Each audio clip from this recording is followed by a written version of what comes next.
गोपालनं चतुकूलचौरम् अनेक जन्मार्जिता पापचौरम् चौराग्रगण्यं पुरुषं नमामि। क्षीरादिकाया हृदयस्य चौरं नवाबुधश्यामलकान्तिचौरम् पदाश्रितानां च समस्तचौरं चौराग्रगण्यं पुरुषं नमामि। आकिञ्चनीकृत्य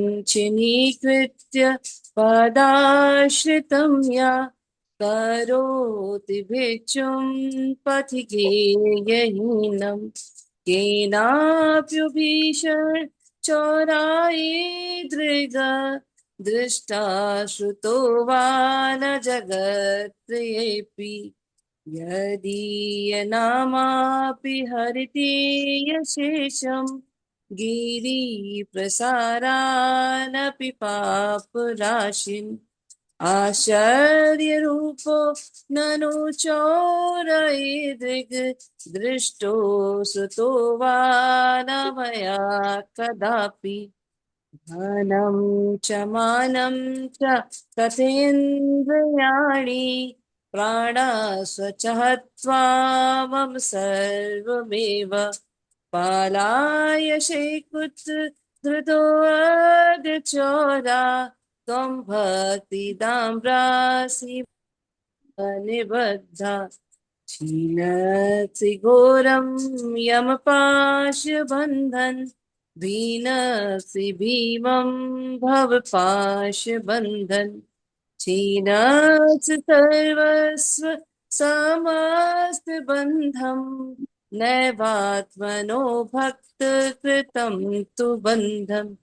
धनवानसेतामसरासि घोरे काराग्रहे दुःखमाये निबद्धम् लाभस्वहेतो हरे चिराया दोषोत्तमे खण्डम् काराग्रहे वसते मदीये दृढबन्धन त्वं कृष्ण हे प्रलये कोटि सतन्तरेऽपि सर्वस्व चौरा हृदयं नाही मोचयामि। इति श्री बिल्व मंगल ठाकुर विचरितम चौरासकम संपूर्णम। हरे कृष्ण। हरे कृष्णा। देखिए हमने उस दिन इसके अर्थ पे डिस्कशन नहीं किया था, अब हम थोड़ा आपको आज इसका अर्थ भी बता देते हैं ना, अर्थ पता होना चाहिए। तो देखिए सबसे पहला जो श्लोक, ब्रजे प्रसिद्धम नवनीत चौरम गोपांगनानम चटकुलु चौरम अनेक जन्मा अर्जित पाप चौरम, है ना। तो ये इसका देखिए श्लोक जो पहला पैराग्राफ है, तो इसका अर्थ ये है कि मैं उस सर्वोत्कृष्ट चोरों को प्रणाम करता हूँ। मतलब ये चोरों का जो सरगना होता है ना, तो उस सर्वोत्कृष्ट चोर जो होते हैं, तो जो ब्रज में मक्खन चोर है उसके रूप में जाने जाते हैं, और गोपियों के वस्त्र चुराने वाले के रूप में प्रसिद्ध है ना, चीर हरण के रूप में। और उनकी शरण में आने वालों के कई जन्मों के संचित पापों को चुरा लेते हैं। मतलब खाली मक्खन और वस्त्र नहीं चुराते हैं, बल्कि जो उनकी एक बार शरण ले लेता है तो हमारे कई कई जन्मों के जो संचित पाप है जो हमने इकट्ठा कर रखे हैं, वो उनको सबको चुरा के हमको पाप मुक्त कर देते हैं। फिर जो है दूसरा जो पैराग्राफ है, उसमें बता रहे हैं कि मैं उस सर्वोत्कृष्ट चोर को प्रणाम करता हूँ जो श्रीमती राधिका का हृदय चुराता है। श्री राधिया हृदय चौरम, जो ताजे वर्षा के बादल की काली चमक चुराता है। नव बुंदा श्यामला कांति चौरम, और जो उनके चरणों की शरण लेने वाले सभी पापों और दुखों को चुरा लेता है, मैं उनको प्रणाम करता हूँ। फिर उसके बाद है कि बताते हैं कि वह अपने समर्पित भक्तों को कंगाल और बेघर भिखारी बना देता है। तीनों लोकों में ऐसा खूंखार चोर न कभी देखा गया और ना ही सुना गया है। तो जो भगवान की भक्ति करना शुरू करते हैं भक्त, तो कहते हैं कि धीरे धीरे भगवान उनसे अपने को छोड़ के बाकी सब वापस ले लेते हैं।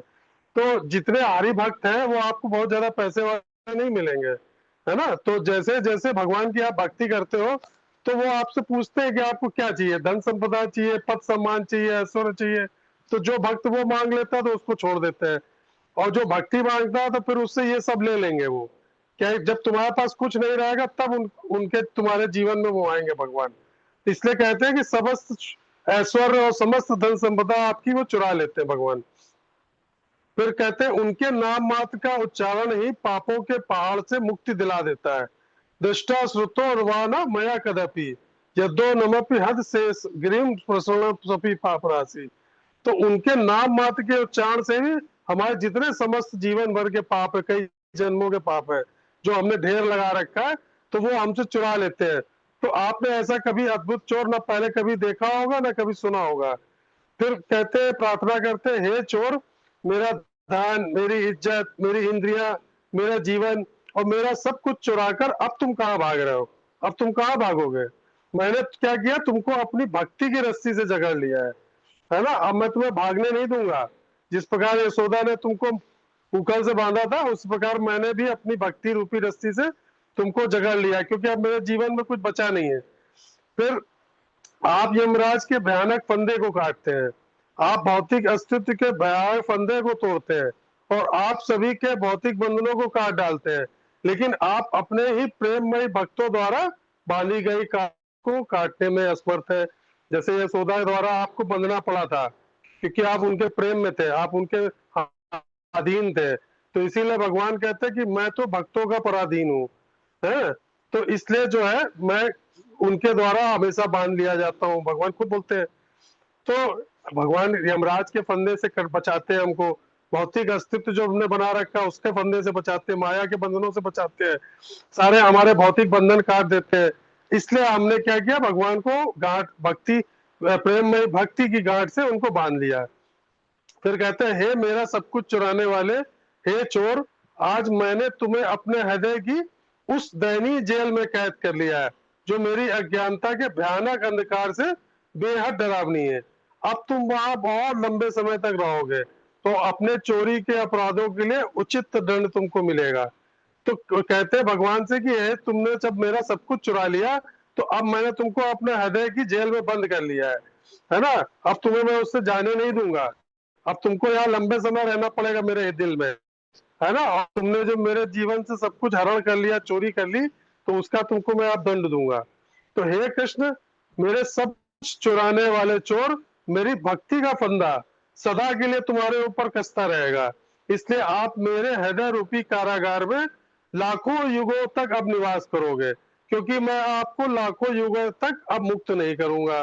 तो हम भगवान से प्रार्थना करते हैं कि एक बार आप मेरे हृदय रूपी जेल में आ जाओ, बस जाओ आके, फिर मैं तुमको अपने हृदय से कहीं जाने नहीं दूंगा, है ना। और फिर आपको सदा सदा के लिए मेरे हृदय में निवास करना पड़ेगा।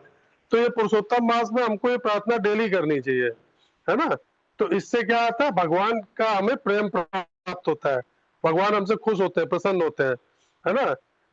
अब आज हम लोग स्टार्ट करेंगे, हम लोग ज्ञान विज्ञान योग ले रहे हैं, जिसको हम लोग भगवत ज्ञान बोलते हैं।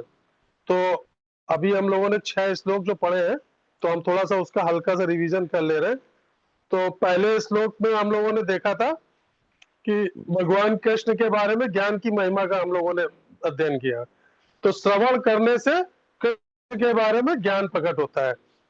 हे अर्जुन, अब सुनो, सुनो, तुम किस तरह मेरी शरण लेके मदाश्रय होके और भक्ति योग का अभ्यास करते हुए योग कुंजन मन को मुझ में आसक्त करके मैं आसक्त मना मुझ में पूर्णता समग्रम संशय रहित होकर असंशय जान सकते हो ज्ञायसी, है ना। तो इस तरह भगवान बता रहे, पूर्ण भगवत ज्ञान में पदार्थ आत्मा के स्रोत और नियंत्रक अर्थात भगवान का ज्ञान शामिल है।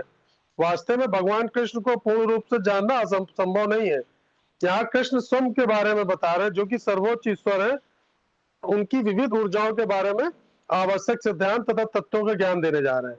फिर दूसरे श्लोक में भगवान बता रहे हैं ज्ञान तथा विज्ञान के बारे में, कि मैं तुमसे पूर्ण रूप से व्यवहारिक मेरी भौतिक शक्तियां और आध्यात्मिक शक्तियों के बारे में तथा दिव्य शक्तियां मेरे व्यक्तित्व तथा मधुरता के बारे में अब मैं तुम्हें ज्ञान बताने जा रहा हूँ।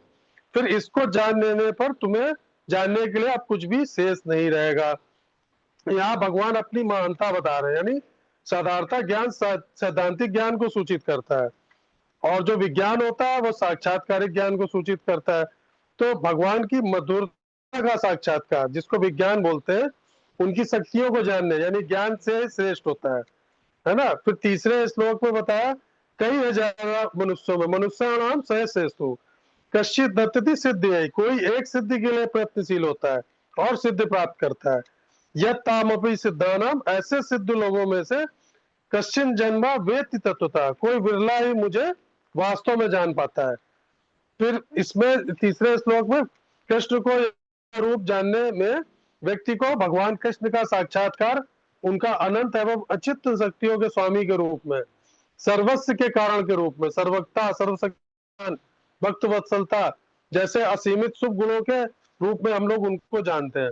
फिर चौथे से 12वें श्लोक में भगवान अपनी शक्तियों के बारे में बता रहे हैं, है ना। चौथे श्लोक में भगवान ने बताया हमको परा अपरा शक्ति, यानी अपनी अपरा शक्ति, माया शक्ति, जिसको प्रकृति, है ना, बताया ना, भूमि रपो अनल वायु, यानी पृथ्वी जल अग्नि वायु, खम मनो बुद्धि रेवचा, आकाश मन बुद्धि, अहंकार इतियम में मिथ्या अहंकार, सभी 8 प्रकार से विभक्त है, तो 5 स्थूल और मन बुद्धि अहंकार लास्ट में। ये भिन्ना प्रकृति दृष्टता, मेरी भिन्ना अपरा प्रकृति है, ये भगवान बता रहे हैं। फिर पांचवें में इसमें बता रहे, पांचवें में ये 5 प्रकार के भगवान ने इस श्लोक में देखिए स्थूल तत्व बताया, पृथ्वी जल अग्नि वायु आकाश, और उनसे संबंधित इंद्रिय विषय जैसे गंध रस रूप स्पर्श और शब्द, और सूक्ष्म तत्व बताया मन बुद्धि अहंकार, है ना। तो इन सबको मिलाकर मिथ्या अहंकार, उसके 10 इंद्रियां जैसे नाक जीवा आंख त्वचा कान हाथ पैर गला गुदा जनेन्द्रिय, सब मिला के सब टोटल 24 लास्ट में निकलते हैं। 5वें श्लोक में भगवान बता रहे हैं कि परा प्रकृति क्या है और जीव शक्ति क्या है, हमारी जीवात्मा, है ना।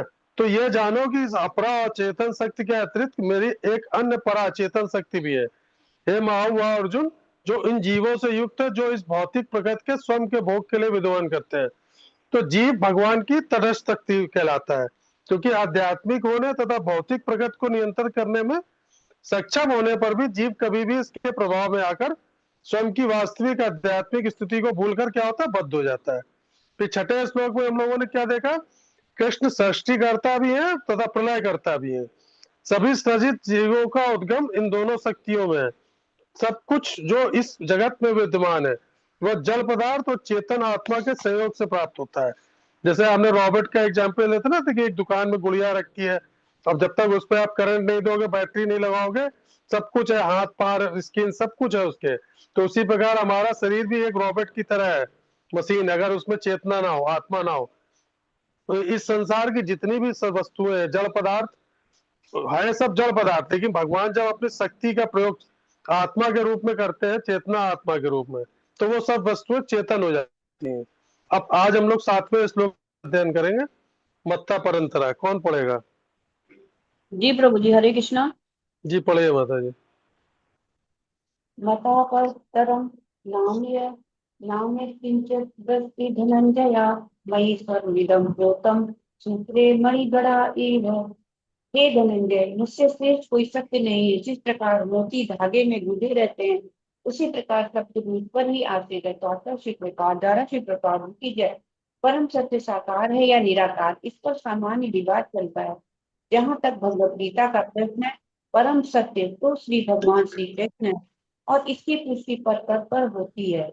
इस श्लोक में विशेष रूप से बल है कि परम सत्य पुरुष रूप है। इस बात की भगवान ही परम सत्य है ब्रह्म संहिता में भी पुष्टि हुई है।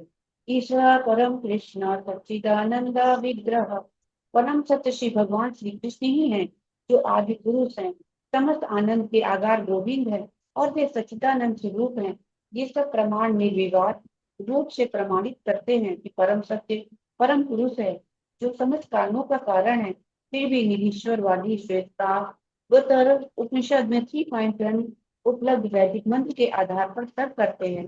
तथो यदुतरतरम तद्रूप मनामयम ए या एतद्वि दुर्मितास्ते भवन्त्येति तरे दुःखमेव पीयन्ति। भौतिक जगत में ब्रह्मांड के आदि जीव ब्रह्मा को देवताओं मनुष्यों तथा निम्न प्राणियों में सर्वश्रेष्ठ माना जाता है, किंतु ब्रह्मा के परे एक इंद्रिय एक ब्रह्म है जिसका कोई भौतिक स्वरूप नहीं होता और जो समस्त भौतिक कलमश से रहित होता है।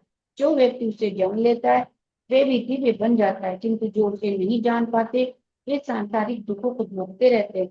निश्चयवादी अब अरूपम शब्द पर विशेष बल देते हैं, किंतु ये अरूपम शब्द निराकार नहीं है। ये दिव्य सच्चिदानंद स्वरूप का सूचक है, जैसा कि ब्रह्म संहिता में वर्णित है और ऊपर उद्धत है।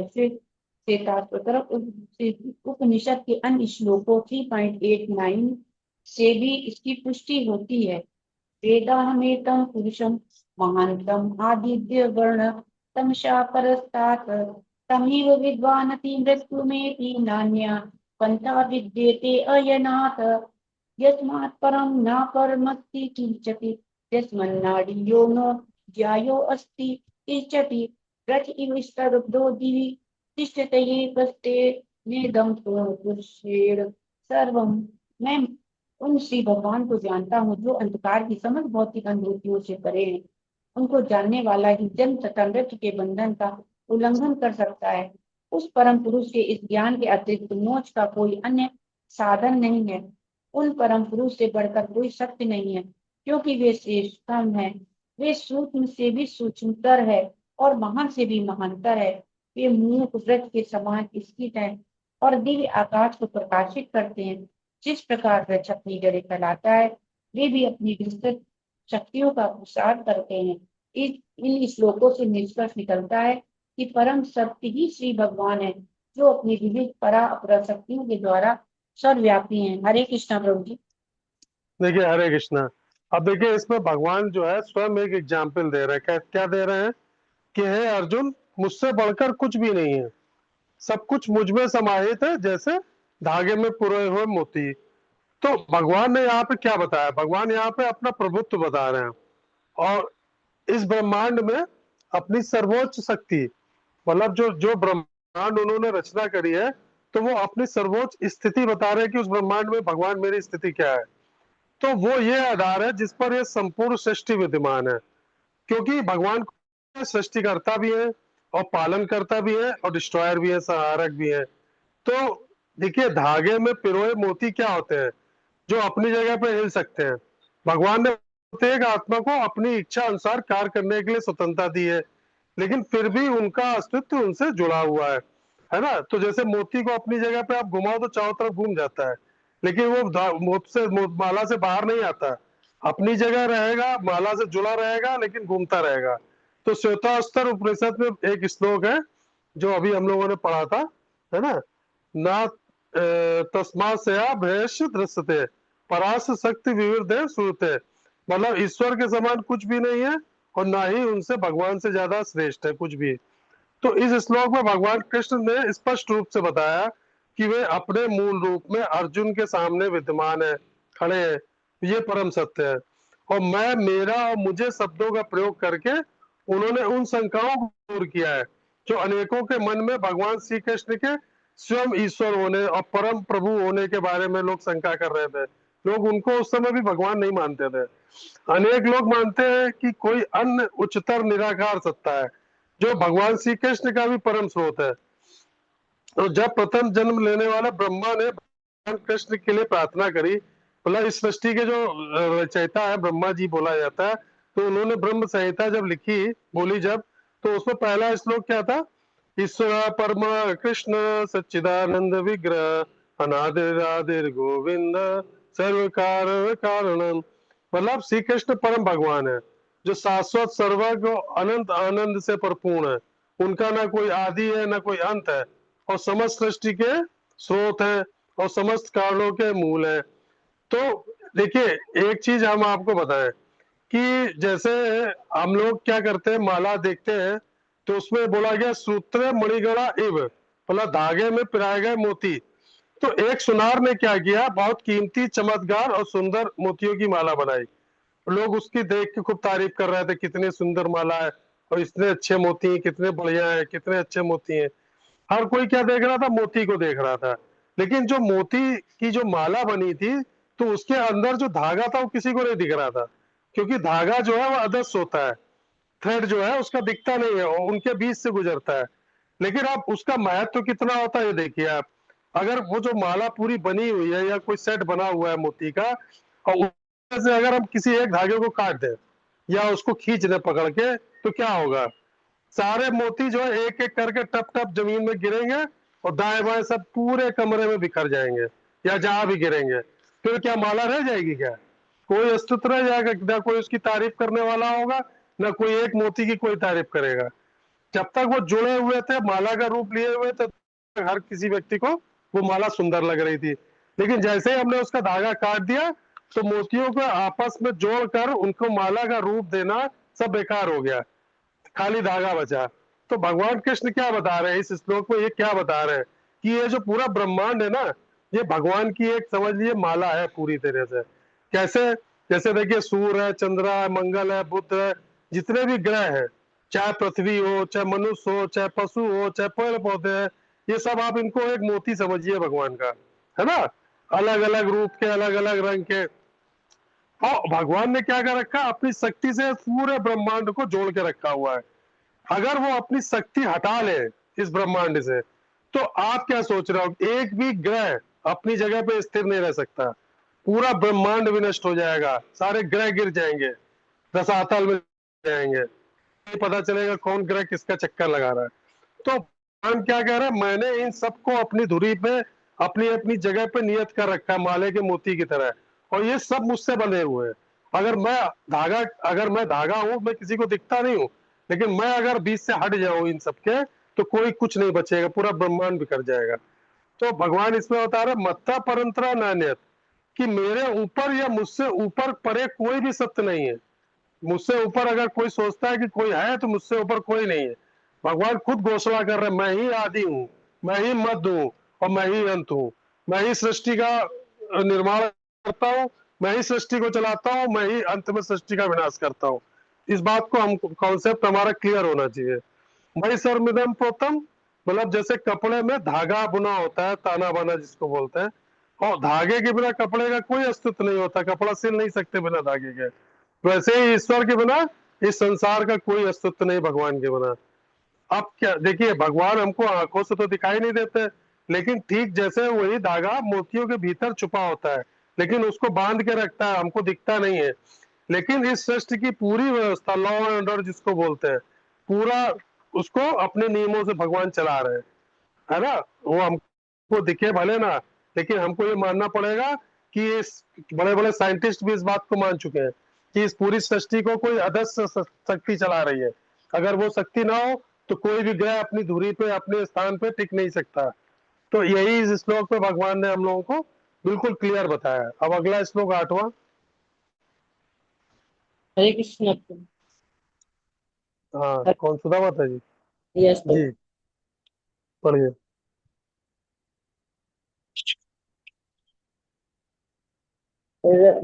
रसो रसो हमपस्तु कौन्ते प्रभास्मि शशि सूर्यो प्रणवा सर्व वेदेषु शब्द के पौरुषम नश्य। हे कुंती पुत्र, मैं जल का स्वाद हूँ, सूर्य तथा चंद्रमा का प्रकाश हूँ, वैदिक मंत्रों में ओमकार हूँ, आकाश में धन हूँ तथा मनुष्य में सामर्थ्य हूँ। तात्पर्य शिला प्रभुपाद के द्वारा शिला प्रभुपाद की जय। यह श्लोक बताता है कि भगवान किस प्रकार अपनी विविध परा तथा अपरा शक्तियों द्वारा सर्वव्यापी है। परमेश्वर की प्रारंभिक अनुभूति उनकी विभिन्न शक्तियों द्वारा हो सकती है, और इस प्रकार उनका निराकार रूप में अनुभव होता है।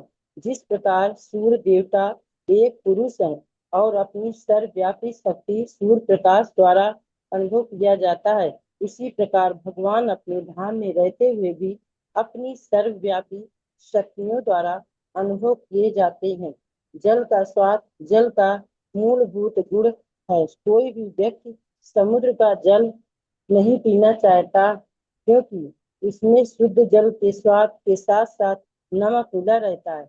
जल के प्रति आकर्षण का कारण स्वाद की शुद्धि है, और यह शुद्ध स्वाद भगवान की शक्तियों में से एक है। निर्विशेषवादी व्यक्ति जल में भगवान की उपस्थित जल के स्वाद के कारण अनुभव करता है, और सगुणवादी भगवान का गुणगान करता है, क्योंकि वे प्यास बुझाने के लिए सुस्वाद जल प्रदान करते हैं। परमेश्वर को अनुभव करने को की यही विधि है। व्यवहारता और सगुणवाद तथा निर्विशेषवाद में कोई मतभेद नहीं है। जो ईश्वर को जानता है वह यह भी जानता है कि प्रत्येक वस्तु में एक साथ सगुण बोध तथा निर्गुण बोध निहित होता है और इनमें कोई विरोध नहीं है। अतः भगवान चैतन्य ने अपना शुद्ध सिद्धांत प्रतिपादित किया, जो अचिंत भेदाभेद तत्व कहलाता है। सूर्य तथा चंद्रमा का प्रकाश भी मूलतः ब्रह्म ज्योति से निकलता है, जो भगवान का निर्विशेष प्रकाश है। प्रणव या ओमकार प्रत्येक वैदिक मंत्र के प्रारंभ में भगवान को संबोधित करने के लिए प्रयुक्त दिव्य ध्वनि है। क्योंकि निर्विशेषवादी परमेश्वर कृष्ण को उनके असंख्य नामों के द्वारा पुकारने से भयभीत रहते हैं, अतः वे ओमकार का उच्चारण करते हैं, किंतु उन्हें इसकी तनिक भी अनुभूति नहीं होती है कि ओमकार कृष्ण का शब्द स्वरूप है। कृष्ण भावनामृत का क्षेत्र व्यापक है और जो इस भावनामृत को जानता है वह धन्य है। जो कृष्ण को नहीं जानते वे मोहग्रस्त रहते हैं। अतः कृष्ण का ज्ञान मुक्ति है और उनके प्रति अज्ञान बंधन है। हरे कृष्ण। हरे कृष्ण। हरे कृष्ण।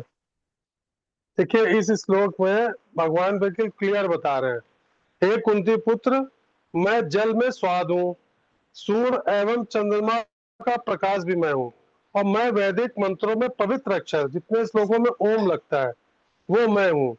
आकाश में जो ध्वनि होती है, आकाशवाणी जो सुनाई देती है वो भी मैं हूँ। मनुष्यों में जितना भी सामर्थ्य है वो भी मैं हूँ।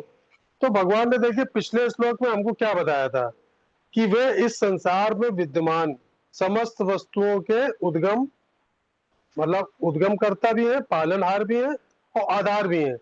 वे इन श्लोकों में इसका और अधिक स्पष्टीकरण आगे बता रहे हैं हम लोगों को, है ना, 8वें के बाद।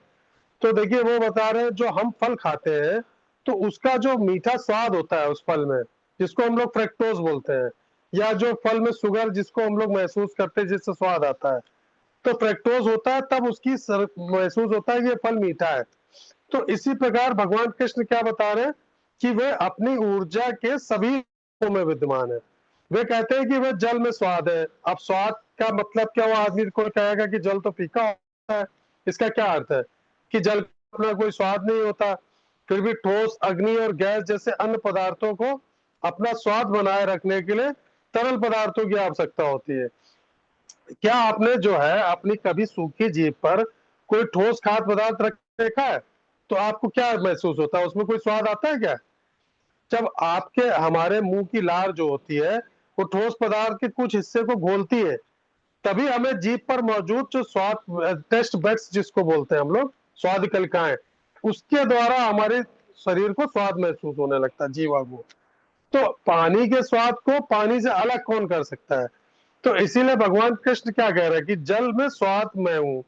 तो सभी पदार्थ के स्वाद को धारण करना क्या होता है? जल का स्वाभाविक गुण होता है। कोई भी स्वाद जो है जल के बिना नहीं हो सकता। कुछ भी आप बना के देखिए, शरबत बनाइए, लस्सी बनाइए, कुछ भी बनाइए, लेकिन अगर उसमें जल नहीं है तो उसका कोई स्वाद नहीं आएगा। इसी प्रकार क्या होता है, अंतरिक्ष में जो ध्वनि जाती है, ध्वनि, तो ध्वनि को क्या चाहिए होता है? आकाश चाहिए होता है वाहन के रूप में। एक स्थान से दूसरे स्थान ध्वनि कैसे जाएगी? आकाश के रूप में, अंतरिक्ष के, तो उसके रूप में कार्य करता है। तो ध्वनि के रूपांतरण के माध्यम से विभिन्न भाषाएं बनती हैं। जब हम सुनेंगे नहीं, ध्वनि नहीं सुनेंगे तो भाषा कैसे बनेगी? तो भगवान कृष्ण क्या बता रहे हैं कि वे ही इन सब के मूल कारण है, क्योंकि आकाश में जो ध्वनि है वही उनकी ऊर्जा है। वही वैदिक मंत्रों में सबसे महत्वपूर्ण ध्वनि क्या है? ओम। तो पूरा ब्रह्मांड में इस बार वैज्ञानिक जो है इसके ऊपर जाने कब से रिसर्च कर रहे हैं। उनका मतलब ये है कि दूसरे ग्रह में जो एलियंस होते हैं, दूसरे ग्रह के जो प्राणी होते हैं, उनसे ओम के माध्यम से ये लोग बातचीत करते हैं कि ओम की जो तरंगे दूसरे ग्रहों तक भी जाती हैं, पूरे ब्रह्मांड में जाती हैं। तो ओम के ऊपर तो बहुत लंबे समय से रिसर्च हो रही है। तो हमारे वैदिक में सबसे जो इम्पोर्टेंट श्लोक होते हैं सब में ओम लगता है। तो सूर्य और चंद्रमा का जो प्रकाश है भगवान बता रहे हैं वो भी मुझसे आता है, बिना मेरे द्वारा सूर्य चंद्रमा प्रकाशित नहीं हो सकते हैं। और मनुष्य जो अपना सामर्थ्य दिखाता है, बल दिखाता है, क्षमता दिखाता है, वो क्या है, वो उन्हीं के द्वारा प्राप्त है। अगर वो चाहे तो अब देखिए इसका एग्जाम्पल कैसे हम आपको दे सकते हैं। आप लोगों को याद होगा कुछ लोगों को कि बहुत पहले एक वर्ल्ड में बहुत फेमस मुक्केबाज था माइक टाइसन, है ना। उसने पूरी दुनिया में वर्ल्ड चैंपियन बना था वो, तो उसने चैलेंज किया था, कोई भी उसको हरा नहीं सकता। तो उसने जाने कितनी बार जो है वर्ल्ड की ब्लैक बेल्ट अपने नाम करी, माइकल टैक्सन। तो उसका क्या हुआ, जब उसको अपनी शक्ति में बड़ा घमंड था, वो अपने आप को बड़ा सुपरमैन, ही मैन बहुत कुछ बोलता था रिंग में खड़ा होके। लेकिन उसको एक ऐसी बीमारी हुई कि उसको पूरे शरीर में लकवा मार गया। अब वो पूरी जिंदगी उसने व्हील चेयर पे गुजारी। तब उसको इस बात का एहसास हुआ कि मुझको जो शक्ति थी मेरे पास, जिसके दम पर मैं पूरे विश्व पे राज करने का सपना देखता था, वो किसके द्वारा दी हुई थी, गॉड के द्वारा दी हुई थी। और जब उनको मेरा घमंड नहीं देखा गया, मेरा घमंड मुझे जा रहा आ गया, अहंकार, तो उन्होंने मुझसे वो शक्ति क्या की, छीन ली। और जैसे उन्होंने मुझसे शक्ति छीन ली तो मैं अपाहिज हो गया, मैं व्हील चेयर पे आ गया। तो भगवान की सत्ता को चुनौती देना, इस बात का घमंड करना कि बड़े से बड़े रिकॉर्ड बनाने के लिए ट्रेन खींच रहे हैं, कहीं बस खींच रहे हैं, कहीं कुछ खींच रहे हो, आप अपनी शक्ति से नहीं खींच रहे हो। वो शक्ति आपको किसने प्रदान की, भगवान ने प्रदान करी। तो उनकी शक्ति का घमंड आप करो कि मैंने ये अपना शरीर बनाया, मेरे अंदर इतना बल है, महान हाथियों का बल ये है, कुछ नहीं। सारे बड़े से बड़े शक्तिमान भगवान ने 2 मिनटों में धाराशायी कर दिए, कोई उनके सामने नहीं टिक पाया। तो इसीलिए भगवान क्या कह रहे हैं कि जो मनुष्यों में जो शक्ति दिखती है वो भी मेरे द्वारा दी हुई है।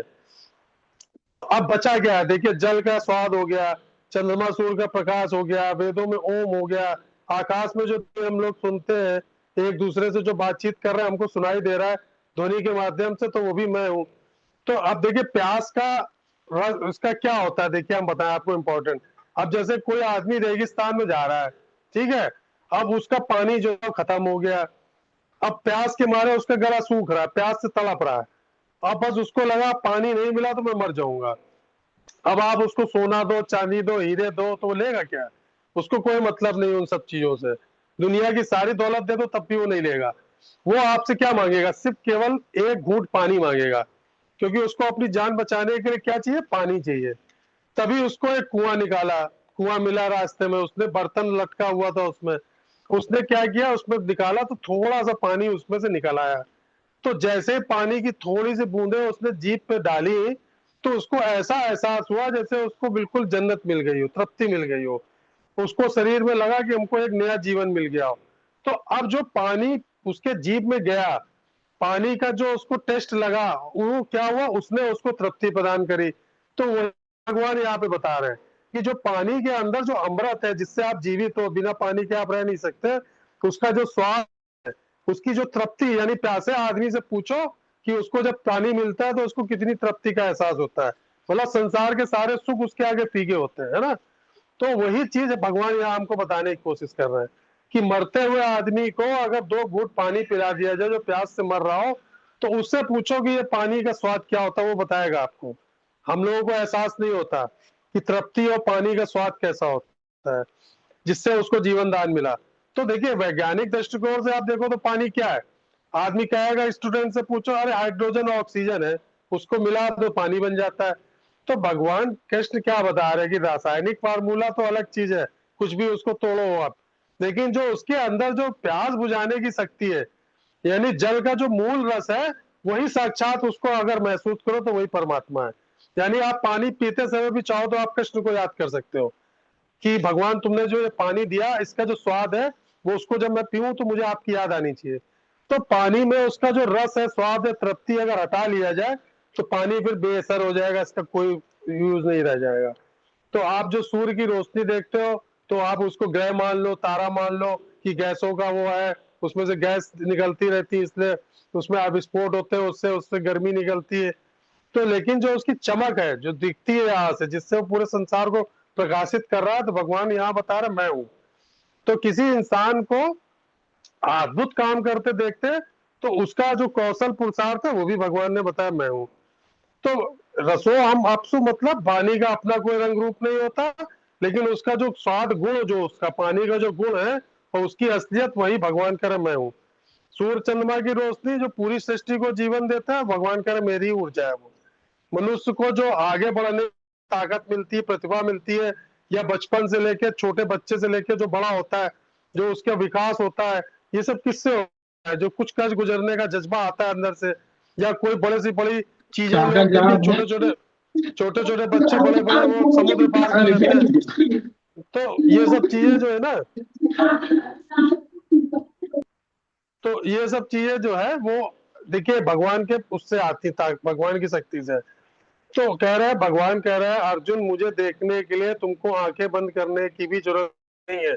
तुम जब पानी पियो, उससे जब तृप्ति तुमको मिले तो महसूस करो मैं हूँ। जब सूरज की पहली किरण को देखो, तुम उनको प्रणाम करो और ये समझो कि वह मैं हूँ। जो उससे प्रकाश निकल रहा वो समझ तू मैं हूँ। और तू जो है अपनी शक्ति, जो तेरा संसार में यश हो रहा है, तुझे जो बल प्रदान किया, उसको महसूस कर, वो भी मैं हूँ। तो तू हर पल मेरे ही भीतर जी रहा है ना। हमको ये चीज अपने जीवन में उतारनी पड़ेगी। तो देखिए हर व्यक्ति, हर वस्तु का जो मुख्य गुण होता है, चाहे व्यक्ति हो चाहे कोई भी चीज हो, तो उसका वजूद नहीं तो परमात्मा का वही असली रूप है। हरे कृष्णा। अगला श्लोक कौन पढ़ेगा? ना ना ना। हरे कृष्णा। अच्छा, मधु माता जी पढ़िए। पुण्यो गंध पृथिव्या च तेजास्म विभावसो जीवनम सर्वभूतेष तपस्यास्म तपस्युषु। मैं पृथ्वी की आद सुगंध और अग्नि की ऊष्मा हूँ। मैं समस्त जीवों का जीवन तथा तपस्वियों का तप हूँ। तात्पर्य: पुण्य का अर्थ है जिसमें विकार न हो, अतः अध। इस जगत में प्रत्येक वस्तु में कोई कोई न कोई सुगंध होती है, अतः फूल की सुगंध या जल, पृथ्वी, अग्नि, वायु आदि की सुगंध। समस्त वस्तुओं में व्याप्त अधूषित भौतिक गंध जो आद्य सुगंध है, वह कृष्ण है। इसी प्रकार प्रत्येक वस्तु का एक विशिष्ट स्वाद रस होता है और इस स्वाद को रसायनों के मिश्रण द्वारा बदला जा सकता है। अतः प्रत्येक मूल वस्तु में कोई न कोई गंध तथा स्वाद होता है। विवाह बस का अर्थ है अग्नि। अग्नि के बिना ना तो फैक्ट्री चल सकती है, ना भोजन पक सकता है। ये अग्नि कृष्ण है। अग्नि का तेज ऊष्मा भी कृष्ण ही है। वैदिक चिकित्सा के अनुसार कुपच का कारण पेट में अग्नि की मंदता है, अतः पाचन तक के लिए अग्नि आवश्यक है। कृष्ण भावना व्रत में हम इस बात से अवगत होते हैं कि पृथ्वी, जल, अग्नि, वायु तथा प्रत्येक सक्रिय तत्व, सारे रसायन तथा सारे भौतिक तत्व कृष्ण के कारण हैं। मनुष्य की आयु भी कृष्ण के कारण है।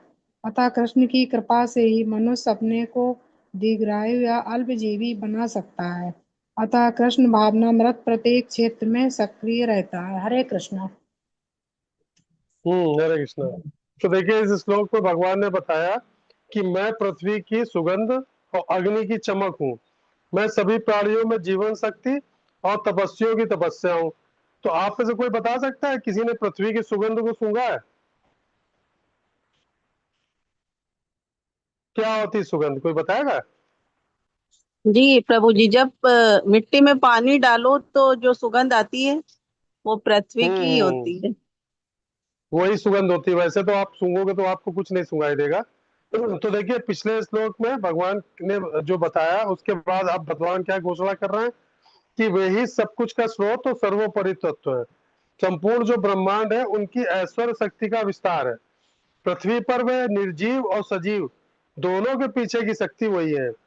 वे पृथ्वी की जो सौम्य और शुद्ध सुगंध निकलती है और जो अग्नि की उज्जवल जो चमक आपको दिखाई देती है, वे ही सभी जीवित प्राणियों की जीवन शक्ति है। तपस्वी या साधु जो सजगता पूर्वक शारीरिक सुखों का त्याग करते हैं, है ना। लोग बहुत से हठी साधु होते हैं ना, जो मैं एक पैर पर खड़े रहूंगा, मैं कांटों की सैया पे लेटूंगा, मैं एक टाइम फल लेके रहूंगा, मैं दूध पे केवल रह के लेके रहता हूँ, फलाहारी बाबा, दुधारी बाबा। ये जितने जो बड़े बड़े तपस्या करते हैं ना, सुखों का त्याग करके, तो कह रहे हैं उनको जो शक्ति मिलती है वो भी मैं हूँ। वो आत्मशुद्धि के लिए तपस्या करते हैं। तो भगवान बता रहे कि वास्तव में उनकी तपस्या करने की जो क्षमता है, जो इतने इतने वर्षों तक वो एक पैर पर खड़े या जो भी कर रहे हैं, तो वो भी मैं हूँ, उनको जो शक्ति दे रहा हूँ। तो देखिए इसमें जो वर्ड आया पुण्यो गंध पृथिव्याम, मतलब पृथ्वी की जो पवित्र सुगंध है उसको समझने के लिए प्रकृति बहुत हम लोगों के लिए वो है एग्जाम्पल। जैसे बहुत तेज गर्मी इस समय पड़ रही है, अब अचानक देखिए आसमान में काले बादल आ जाए और जो पहली बारिश की बूंदें गिरेंगी, हल्की सी मिट्टी गीली होगी तो देखिए भीनी भीनी सोंधी सोंधी सी खुशबू फैल जाती है चारों तरफ। तो इस खुशबू को जो वैज्ञानिक बोलते हैं वो क्या बोलते हैं, पेट्रीचोर, पेट्रीचोर बोलते हैं इसको। तो यदि आप उस मिट्टी को सूखी अवस्था सूंघ रहे थे तो आपको खुशबू नहीं आ रही थी, लेकिन जैसे ही आप पानी बरसा हल्का सा मिट्टी हल्की सी गीली हुई तो हवा में चारों तरफ वो खुशबू फैल जाती है, फिर बाद में वो खुशबू आपको कभी सूंघने को नहीं मिलेगी। तो जो ये दिव्य सुगंध जो मिट्टी से आती है और पानी के मिलने से प्रकट होती है, तो थी तो पृथ्वी के भीतर ही, लेकिन क्या थी, छुपी हुई थी। और जब वो सुगंध बाहर निकलती है तो कितना भी आदमी अशांत मन हो अगर वो उसको सूंघ ले तो उसको बड़ा आनंद आता है, शांति महसूस होती है। तो भगवान बता रहे पृथ्वी का जो सबसे शुद्ध मूल गुण है वो है पुण्य गंध, पवित्र सुगंध, जो छुपी हुई है वो मैं ही हूँ। और इसी तरह जब आप आग के पास बैठते हैं तो उससे जो तपन निकलती है, उससे जो तेज निकलता है, ऊर्जा निकलती है, तो भगवान कह रहे हैं वो भी अग्नि को मैंने दी हुई है, वो भी मैं हूँ। या बच्चे जो पेट के अंदर जो जठराग्नि होती है खाना हजम करने के लिए, उसको वो भी मैं हूँ। या आप कोई नवजात बच्चा सांस लेता है वो भी मैं हूँ, उसकी जो जीवन शक्ति है वो भी मैं हूँ, है ना। तो ये तीन चार चीजें भगवान ने इस श्लोक में बताई है ना। कि शुद्ध मनुष्य क्या है, प्रदूषण फैलाता है ना, लेकिन प्रकृति का मूल स्वभाव क्या है, हमेशा शुद्ध और पवित्र है, जो ईश्वर का रूप है। तो वही चीज है कि अग्नि का क्या काम है, प्रकाश देना, भोजन को पकाना। तो ये सब अगर शक्ति ना हो तो भोजन पकेगा नहीं, बिना अग्नि पका ही नहीं सकती। तो जो अग्नि के अंदर जो ऊष्मा है वो भी भगवान के द्वारा दी हुई है। तो भगवान क्या कह रहे हैं, चींटी से लेकर हाथी तक हर जीव के भीतर जो सांस चल रही है, जो हमारा दिल धड़क रहा है, वो भगवान की परा प्रकृति चेतना के माध्यम से चल रहा है। जैसे कोई वैज्ञानिक है, खिलाड़ू है, खिलाड़ी है या साधु है, अगर वो कोई अपना अपना पराक्रम दिखा रहा है या कष्ट सहने की शक्ति दिखा रहा है जिससे वो अपने लक्ष्य को पा पा रहा है, तो जो वो तप कर रहा है अपने जीवन में, वो भगवान कह रहा है मेरी दी हुई ऊर्जा है ना। तो ये इसमें श्लोक में ये हमको क्लियर हो गया कि जीव की सांस और प्रकृति में जितनी भी शुद्ध चीजें हैं वो सब भगवान के स्पर्श से ही हमको प्राप्त होती है। एक श्लोक और लेंगे, लास्ट 10वां, तो समाप्त करेंगे। हरे कृष्ण प्रभु जी, हम पढ़ रहे हैं। आप पढ़ेंगे। बीजम मां सर्वभूताना विद्धि पार्थ सनातनम बुद्धि बुद्धि वृद्धि मतामस्ति तेजस्तेजस्विन नाम हम नामम। हे पार्थ पुत्र, यह जान लो कि मैं ही समस्त जीवों का आदि बीज हूँ, बुद्धिमानों की बुद्धि तथा समस्त तेजस्वी पुरुषों का तेज हूँ।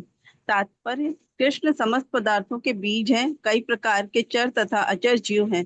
पक्षी, पशु, मनुष्य तथा अन्य सजीव प्राणी चर हैं, पेड़ पौधे अचर हैं, वे चल नहीं सकते, केवल खड़े रहते हैं। प्रत्येक जीव 84 लाख योनियों के अंतर्गत हैं, जिनमें से कुछ चर और कुछ अचर हैं। किंतु इन सबके जीवन की बीज स्वरूप श्री कृष्ण है। जैसा कि वैदिक साहित्य में कहा गया है कि ब्रह्मा या परम सत्य वह है जिससे प्रत्येक वस्तु उद्भूत है। कृष्ण परम ब्रह्म या परमात्मा है, ब्रह्म तथा निर्विशेष है, किंतु परम ब्रह्म साकार है, निर्विशेष ब्रह्म साकार रूप में आधारित है। यह भगवत गीता में कहा गया है कि है। अतः आदि रूप में कृष्ण समस्त वस्तुओं के उद्गम है, वे मूल हैं। जिस प्रकार मूल सारे वृक्ष का पालन करता है, उसी प्रकार कृष्ण मूल होने के कारण इस जगत के समस्त प्राणियों का पालन करते हैं। इसकी पुष्टि वैदिक साहित्य में कठोपनिषद 2.2.13 में हुई है।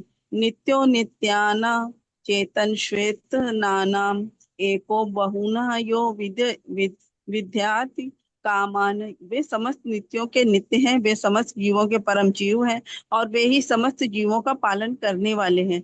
मनुष्य बुद्धि के बिना कुछ नहीं कर सकता और कृष्ण भी कहते हैं कि मैं भी समस्त बुद्धि का मूल हूँ। जब तक मनुष्य बुद्धिमान नहीं होता वह भगवान कृष्ण को नहीं समझ सकता। हरे कृष्ण प्रभु जी।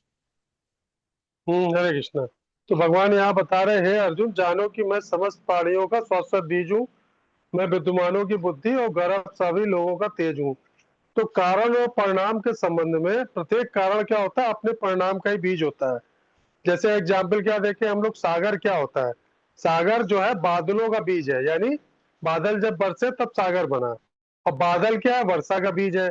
तो इसी प्रकार इस श्लोक में कृष्ण कहते हैं कि वे ही कारण है, यानी शाश्वत बीज है जिनसे समस्त प्राणी उत्पन्न होते हैं। तो क्या हमने कभी ये सोचा कि कुछ लोग दूसरों से अधिक बुद्धिमान क्यों होते हैं? कुछ लोग देखिए किसी किसी का आईक्यू बहुत ज्यादा होता है, किसी का आईक्यू कम होता है, वो इतनी कल्पनाएं कर लेते हैं, इतने हाई थॉट्स होते हैं उनके कि हम लोग सोच भी नहीं पाते हैं, और उनके विचार और कल्पनाओं में इतनी चमक होती है कि वो दूर से लग जाता है कि ये बहुत प्रतिभाशाली आदमी है। तो इसका कारण क्या हो सकता है कि जो कुछ अस्तित्व में है वह ईश्वर की शक्ति का प्रकटीकरण है। तो ऐसे जो असाधारण लोग होते हैं, तो उनके अंदर जो साधारण शानदार हमको गुण क्वालिटी दिखती है, वो भगवान की कृपा से ही संभव है।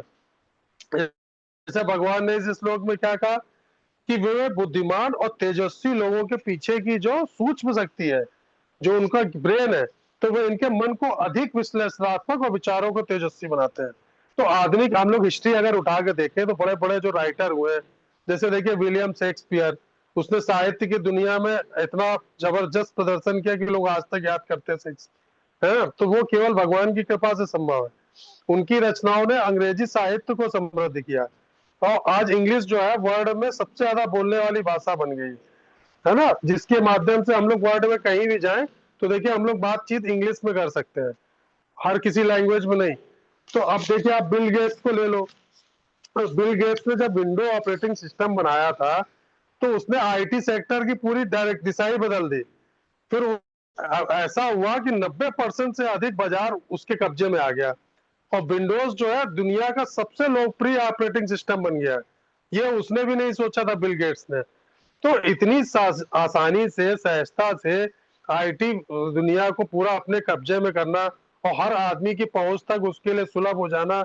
कंप्यूटर का उपयोग तो पहले कुछ खास लोग कर जा पाते थे, आईटी इंजीनियर, लेकिन बाद में देखिए हर घर घर में सिस्टम हो गया, हर आदमी सीख गया।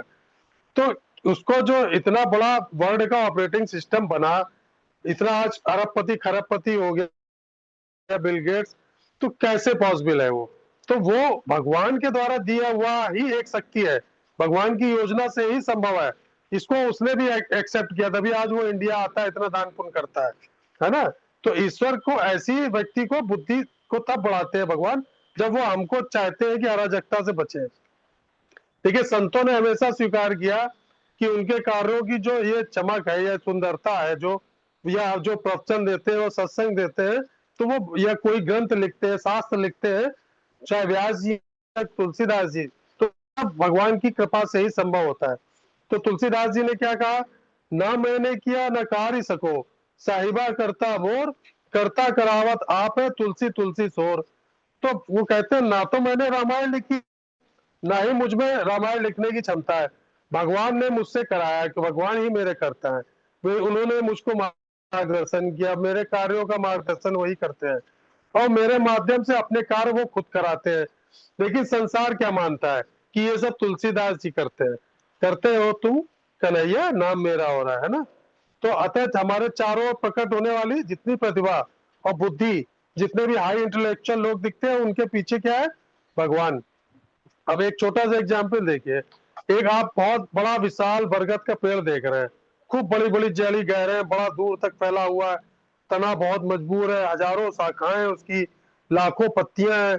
उस पेड़ की छांव में हजारों लोग आराम करते हैं, पक्षी घोंसले बना रहे हैं।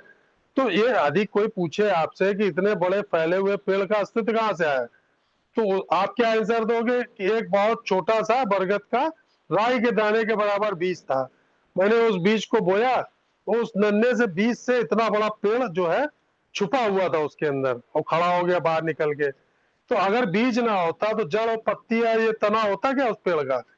तो बीज के अंदर उस पेड़ पेड़ की शक्ति छुपी हुई थी, लेकिन जब उसको पृथ्वी में दबाया तो जल मिला, उसको पृथ्वी का सहयोग मिला, तो उससे इतना बड़ा विशाल पेड़ खड़ा हो गया है। तो भगवान क्या बता रहे हैं कि पूरा ब्रह्मांड जो है इसी बरगद के पेड़ की तरह है, और भगवान खुद इसके बीज है। तो सनातन का अर्थ यही होता है, सनातन धर्म मतलब जो धर्म कभी नष्ट नहीं होता। पेड़ भले सूख जाए लेकिन बीज के भीतर का जीवन तत्व तो हमेशा जिंदा रहता है। तो देखिए, आप चाहे चाणक्य की बुद्धि देख लो, चाहे जो है कोई भी साइंटिस्ट बड़े से बड़ा ले लो, है ना, अल्बर्ट आइंस्टीन ले लो या कोई भी ले लो, तो उनकी आप बुद्धि देखो या उनका बैकग्राउंड देखो, तो बहुत ही साधारण से परिवार से आए हैं लोग। बहुत ज्यादा, अल्बर्ट आइंस्टीन को तो उसके टीचर ने स्कूल तक से निकाल दिया था और ये कह दिया था कि ये जीवन में कुछ नहीं कर पाएगा। तो बुद्धि जो देते हैं वो भगवान देते हैं, है ना, उनकी दी हुई शक्ति है, वो किसी को भी कहां से कहां पहुंचा सकते हैं। उनकी सत्ता पे हम लोगों को कभी भी शक नहीं करना चाहिए। तो ईश्वर इस सृष्टि के क्या है, कच्चे माल और डिजाइनर दोनों है। सब कुछ उन्हीं के भीतर से अंकुरित होता है, वो जहां चाहे वो कुछ भी उगा सकते हैं। यदि किसी के पास बहुत तेज दिमाग हो तो उसको कभी भूल से अपने ऊपर अहंकार नहीं करना चाहिए।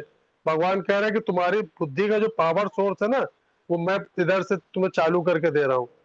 तो किसी लीडर या योद्धा का जो प्रभाव जिससे लोग उसकी ओर खींचे चले आते हैं, जो बड़े से बड़े स्वतंत्रता संग्राम सेनानी या देश के बड़े नेता या राजा हुए, तो वो सब भगवान की ऊर्जा की ही एक झलक है। तो सब मिला के आप लास्ट में कंक्लूजन ये निकालो कि भगवान क्या कह रहे हैं कि इस दुनिया में जो कुछ भी तुम ब्रह्मांड में देख रहे हो, उसका असली पिता मैं हूँ, है ना। कुछ भी किसी की बुद्धि हो, कुछ भी हो, अगर तुम मेरी सत्ता के रूप में देखते हो तो तुमको कभी भी अपने किसी कर्म के लिए क्या होगा, अहंकार नहीं आएगा। आप कभी भी अपने किसी कार्य के लिए अहंकार नहीं करेंगे, है ना। तो आप हमेशा अब किन किन चीजों का ध्यान रखेंगे, जब जल पिएंगे तो कृष्ण को याद करेंगे, अग्नि का पका खाना खाएंगे तो उनकी शक्ति को देखिए।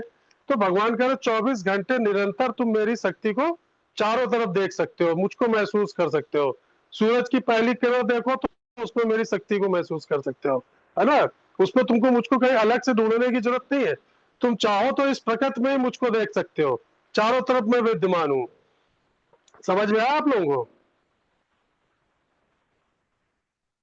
जल का स्वाद, है ना, जो जो चीजें भगवान ने बताई, पृथ्वी की गंध, है ना, भोजन पचाने की शक्ति, किसी की बुद्धि, जो भी उसको मिल रही है तो भगवान की शक्ति से मिल रही है। हरे कृष्णा। कोई प्रश्न है किसी का आज के उसमें टॉपिक पे? कोई प्रश्न है? अच्छा, आप लोगों से एक चीज ये कहनी थी कि हम लोगों का जो यूट्यूब जो चैनल है ना, इसको जो है हम लाइव भी करने जा रहे हैं यूट्यूब पे। तो आप लोगों में से कितने लोगों ने इसको सब्सक्राइब किया चैनल को, जिसपे हम लोग क्लास करते हैं? हैंड रेस करिए जरा, किसने किसने सब्सक्राइब किया है? प्रभु जी, हमने सब्सक्राइब नहीं किया लेकिन खोल के चैनल को देखा था। नहीं तो अभी जिसने भी ना किया हो, तो आप लोगों से ये है कि देखिए, अपने 22 लोग हैं अपने इसमें जो क्लास करते हैं, है ना। हमारे ख्याल से एक या दो लोगों ने अभी सब्सक्राइब किया है। तो जिन लोगों ने ना किया हो, तो आप लोग जब सब लोग सब्सक्राइब कर लोगे तब हम उसको फिर लाइव करेंगे, ठीक है। ठीक। तो एक बार हम और डाल देंगे इसका लिंक, तो उसको खोल के आप लोग सब्सक्राइब कर लीजिएगा। तो प्रश्न नहीं किसी का, फिर बंद कर रहे हैं, समाप्त कर रहे हैं हम लोग ने। जी, हरे कृष्ण। तो हरे कृष्ण। हरे कृष्ण। हरे कृष्णा प्रभु जी।